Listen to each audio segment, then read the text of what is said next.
Hello दोस्तों, electronics knowledge by MK के इस चैनल में आपका फिर से स्वागत है। दोस्तों, आप लोगों के बहुत सारे मैसेजेस आते हैं और उसका मैं जवाब भी दे रहा हूं। और जहां तक मेरे को लग रहा है कि आप मेरे जो जवाब है उससे बहुत सेटिस्फाइड हैं। और एक भाई साहब ने ये जो है अपनी क्यूरीज डाली है कि मुझे जो है डीसी एलिमिनेटर जो रेडियो को टेस्टिंग करने के लिए जो है यूज होता है उसके बारे में सर्किट बना करके बताइए। तो उन्हीं की जो क्वेश्चन था उसको मैं सॉल्व करने के लिए ये एक वीडियो डाल रहा हूँ। तो आप लोग भी इस चीज को देखिए। है तो ये बहुत छोटी सी चीज, लेकिन ये रेडियो की टेस्टिंग में जो है एक बहुत बड़ी भूमिका निभाता है ये इंस्ट्रूमेंट। क्योंकि रेडियो जो है सेल से बचता है, और कोई रेडियो 1.5 वोल्ट का होता है, कोई रेडियो 3 वोल्ट का होता है, कोई 4.5 वोल्ट से चलता है, कोई 6 वोल्ट से चलता है, कोई 9 वोल्ट का भी रेडियो होता है। और एक उसमें जो है 12 वोल्ट का भी टेपिंग दिया जाता है कि कोई जो है 12 वोल्ट अगर किसी को चाहिए तो 12 वोल्ट भी यूज किया जाए। जनरली एलिमिनेटर जो है 1.5 वोल्ट से लेकर के 9 वोल्ट तक की आते हैं। मैंने इसमें 12 वोल्ट तक की टेपिंग का बारे में बताया, उसमें कोई ज्यादा अंतर नहीं है। 9 वोल्ट की भी वायरिंग वैसी होती है और 12 वोल्ट की भी वैसी वायरिंग होती है। तो दोस्तों चलिए मैं जो है इस वीडियो को आगे बढ़ाता हूँ। तो दोस्तों जैसे कि ये जो है ये फिगर में आप देख रहे हैं कि ये डीसी एलिमिनेटर है। डीसी एलिमिनेटर ये इस टाइप का बॉक्स रूप में आता है। और इसके अंदर जो है यहाँ से जो बैक साइड से जो है ये एक एक मेन कोड आती है। और मेन कोड आने के बाद जो है इसके अंदर ट्रांसफार्मर लगाते हैं, उस ट्रांसफार्मर में सप्लाई होती है, और सप्लाई से जो है यहाँ से जो है डीसी आउटपुट जो है हम लोगों को मिलती है। तो ये डीसी आउटपुट जो है इस रोटरी स्विच के सहायता से जो है मतलब कम ज्यादा किया जाता है। इसमें 1.5 वोल्ट से लेकर के 12 वोल्ट या 9 वोल्ट तक जो है इसमें मार्क बने होते हैं। और हमें जितनी वोल्टेज की आउटपुट चाहिए होती है उतनी वोल्टेज पे हम इसके इसके ये वाले स्विच को जो है इसका जो है घुमा करके उस वोल्ट पे कर देते हैं। तो यहाँ पे डीसी वोल्ट उतने हमें प्राप्त हो जाती है। एक नेगेटिव का ब्लैक तार होता है और पॉजिटिव का लाल तार होता है। और ये दोनों जो है क्रोकोडाइल से जुड़े होते हैं। क्रोकोडाइल इसलिए लगा होता है, क्रोकोडाइल चिमटी के नुमा होता है। और ये इसलिए होता है कि नेगेटिव को जो है नेगेटिव से जो है जोड़ने के लिए टेम्परेरी जॉइंट के लिए जो है क्रोकोडाइल चिमटी को उस पर नेगेटिव पोल पे जोड़ दिया जाता है, और पॉजिटिव को चिमटी से जो है पॉजिटिव पोल पे काट के जो है पॉजिटिव पोल पे लगा दिया जाता है। उसे टेम्परेरी रूप से वो जुड़ जाता है और जब हटाना चाहो हटा सकते हैं।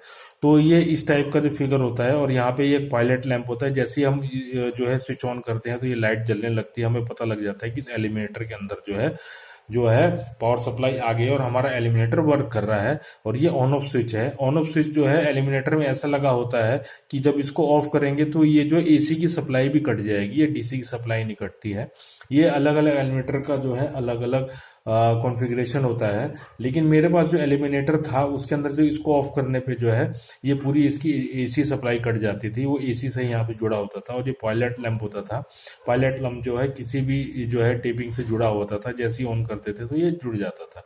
तो ये तो इसका जो है बाहरी जो है बनावट है जिसके बारे में मैंने बताया।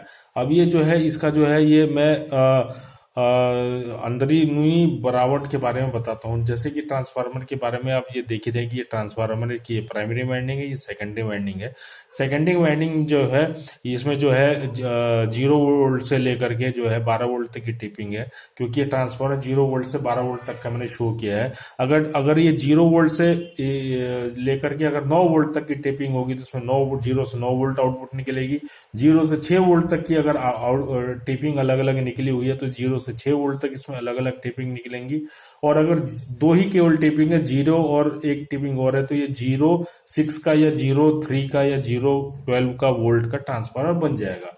लेकिन इसकी वाइंडिंग में अलग अलग टिपिंग निकालने के कारण जो है इसके अलग अलग वाइंडिंगों में जो है अलग अलग वोल्टेज प्राप्त होती है। और ये जो है जीरो जीरो वोल्ट जो है जो इसके अंदर 0 वोल्ट का है ये है ये यहाँ पे कॉमन होता है। और 1.5 वोल्ट फिर इसके बाद जो है 3 वोल्ट, 3 वोल्ट के बाद 4.5 वोल्ट, 4.5 वोल्ट के बाद 6 वोल्ट, 6 वोल्ट के बाद जो है 7.5 वोल्ट, 7.5 वोल्ट के बाद 9 वोल्ट, 9 वोल्ट के बाद जो है 12 वोल्ट, और ऐसे करके टिपिंग आगे बढ़ता जाता है। उसके बाद जो है दोस्तों, ये जो है आगे जो है रोटरी स्विच है। रोटरी स्विच में पहला पॉइंट जो होता है वो जो है इसमें जुड़ा रहता है, जो 1.5 वोल्ट का टेपिंग पहली जो सबसे कम वोल्टेज निकली जाती है, और जो है लास्ट जो है यहाँ पे जुड़ा रहता है जो लास्ट टेपिंग निकली रहती है। अगर 9 वोल्ट का है तो 9 वोल्ट यहाँ पे जोड़ा जाएगा, और जितने वोल्ट का ट्रांसफार्मर होगा उतने ही इसके अंदर जो है पॉइंट्स बने होंगे। अगर आपको रोटरी स्विच उतने का ही लेना पड़ेगा। अगर 9 वोल्ट का है तो 1.5 वोल्ट से फिर 1.5 वोल्ट, उसके बाद 3 वोल्ट, 3 के बाद 4.5, 4.5 के बाद 6 वोल्ट, 6 वोल्ट का 7.5 वोल्ट, 7.5 वोल्ट का 9 वोल्ट। तो ऐसे करके आपको जो है रोटरी स्विच का भी जो है चॉइस जो है आपकी उतनी होगी जितने का आप ट्रांसफार्मर जो है लगाना चाहते हैं। उसके बाद जो जो जो 0 वोल्ट निकला है वो यहाँ पे कॉमन वोल्ट हो जाता है, और जो एक यहाँ पे आउटपुट का एक होता है, एक टर्मिनल आउटपुट का होता है, जो पॉइंट इसमें कनेक्ट होता है वो इससे जुड़ जाता है, और यहाँ पे एक सीधा जो है हाफ वेव रेक्टिफायर लगा के डीसी जो है निकाल दी जाती है, जो जनरली जो है जो दिल्ली मेट सेट जो होते हैं वो बनाए जाते हैं। लेकिन अब आपको अगर 3 वोल्ट चाहिए तो आप 3 वोल्ट में करेंगे तो आपको जो है यहाँ पे दोनों टर्मिनल पे जो आपको जो है 3 वोल्ट मिलेगी। अगर 4.5 वोल्ट करते हैं तो 4.5 वोल्ट की टेपिंग मिलेगी। हाँ, इसका जो है करंट बहुत कम होता है ताकि जो है रेडियो को नुकसान न पहुंच सके, आपका रेडियो जो है टेस्टिंग हो जाएगा। यहाँ पे जो है एक जो है सर्किट में मैं लगाना भूल गया, यहाँ पे जो है एक जो है इलेक्ट्रोलाइटिक कैपेसिटर जो है, ये जो है 1000 MFD 25 वोल्ट का लगे, क्योंकि 12 वोल्ट की टिपिंग है तो यहाँ पे 25 वोल्ट का होगा। अगर यहाँ पे 9 वोल्ट मैक्सिमम टेम्पर है तो आप यहाँ पे जो 16 वोल्ट का भी ट्रांसफर ये इलेक्ट्रोलाइटिक कैपेसिटर लगा सकते हैं, मतलब 1000 MFD, तो ये फिल्टर हो जाएगा यहाँ पे। और इसके बाद यहाँ पे आपका ये ऐसे ही दिल्ली मेट का बना होता है, और ये एलिमिनेटर जो है ये एक डायोड लगा होता है। तो इसको रेडियो को टेस्ट करने में मेरे हिसाब से तो मेरे लिए तो कोई दिक्कत वाली बात नहीं आई। लेकिन कुछ कुछ अच्छे एलिमिनेटर होते हैं वो जो है यहाँ पे डायोड की जगह यहाँ पे ब्रिज रेक्टिफायर लगा करके जो है यह आउटपुट ले लेते हैं। लेकिन जो है अगर ट्रांसफार्मर हाफ वेव रेक्टिफायर के हिसाब से बना है तो यहाँ पे एक जो है डायोड ही लगाया ना। अगर आप ब्रिज रेक्टिफायर लगाएंगे तो आपका जो यहाँ पे वोल्टेज आपको 1.5 वोल्ट में ज्यादा वोल्टेज मिलने लगेगी। तो इसलिए जो है अगर ये ट्रांसफार्मर की डिजाइनिंग भी देखनी पड़ती है कि किस हिसाब से बनाया गया है। अगर दिल्ली मेट सेट ने इस ट्रांसफार्मर को जो है इस हिसाब से बनाया है कि यहाँ पे एक ही डायोड लगा के आउटपुट मिले, तो आपको एक ही डायोड लगाना पड़ेगा। ये जो है आपको शॉपकीपर बताएगा, और नहीं तो आप यहाँ पे ब्रिज रेक्टिफायर भी ला सकते हो, प्योर डीसी मिलेगी आपको। यहाँ पे जो है डीसी का जो है बहुत कम पावर मिलेगा आपको, क्योंकि लगने चाहिए 4 डायोड, यहाँ पे एक ही डायोड लगा हुआ है। दिल्ली मेट सेट में जो एलिमिनेटर है ऐसी बन करके आता है, और यहाँ पे फिल्टर कैपेसिटर जरूर लगा रहेगा। और यहाँ पे जितने जो पायलट लैंप लगा हुआ है, पायलट लैंप जो है अगर यहाँ पे अगर वो 3 वोल्ट का है तो यहाँ 3 वोल्ट से जोड़ दिया जाता है।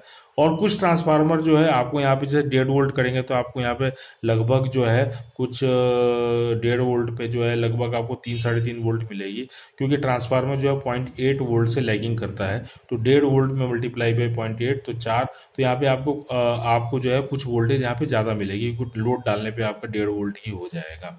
तो ये जो है एलिमिनेटर के बारे में आपको जानकारी, जो रेडियो के टेस्टिंग रिपेयर करने वाले लोग जो हैं इस एलिमिनेटर को यूज करते थे, और इसका बहुत ही ज्यादा मतलब यूज होता था रेडियो को ठीक करने में, क्योंकि सेल लगा करके तो रेडियो रिपेयर नहीं कर सकते थे। पहले सेल भी महंगे आते थे और सेल भी जो है ज्यादा कंज्यूम होते थे। तो जो ट्रांजिस्टर टाइप रेडियो होते थे, चाहे 3 वोल्ट 1.5 वोल्ट पॉकेट ट्रांजिस्टर, उसको रिपेयर करने के लिए ये एलिमिनेटर बहुत ही कामयाब होता था।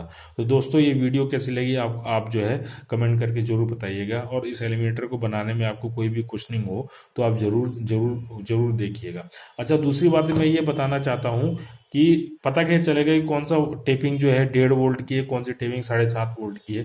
तो जैसे ये ट्रांसफार्मर रखा हुआ है, ये तो लाल वाली तार इसकी प्राइमरी वाइंडिंग है। तो आपको यहाँ पे जो जब 1.5 वोल्ट की टेपिंग होगी वो यहाँ पे जो है सबसे अंदर होगी। उसके बाद ये टेपिंग जो यहाँ से जो टेपिंग निकलेगी वो थोड़ी बाहर होगी, और उसके बाद वाली जो है टेपिंग थोड़ी और बाहर होगी। मतलब जो लपेटे जैसे जैसे बढ़ते जाएंगे वैसे वैसे तार जो है जो शुरुआत में जो पहला लपेटा होगा वो तो तार यहाँ से बहुत अंदर की तरफ से निकलेगा। उसके बाद धीरे धीरे ये तार जैसे जैसे सेकेंडरी वाइंडिंग के लपेटे बढ़ते जाएंगे वैसे वैसे तार जो है जो मोटा होता जाएगा और ये बाहर की तरफ आता जाएगा। पहले अंदर होगा, फिर थोड़ा बाहर, फिर थोड़ा बाहर, थोड़ी बाहर, थोड़ी बाहर। तो आपको देख के ही पता लग जाएगा कि 1.5 वोल्ट की टिपिंग है, उसके बाद वाली जो है मेरी 3 वोल्ट की टिपिंग है, उसके बाद वाली जो है मेरी मेरी जो है 4.5 वोल्ट की है, फिर 6 वोल्ट की, ऐसे करके आपको देख के ही पता लग जाएगा। और प्राइमरी तार में तो ये जो है आपका लाल वायर निकली ही हुई है। तो जो है टेपिंग वाला ट्रांसफार्मर को आप ऐसे पता लगा सकते हैं कि कैसे कौन सी टेपिंग 1.5 वोल्ट की है, कौन सी टेपिंग जो है 12 वोल्ट की है। तो दोस्तों ये वीडियो कैसी लगी आप जरूर कमेंट करके बताइएगा। तब तक के लिए धन्यवाद। Thank you very much.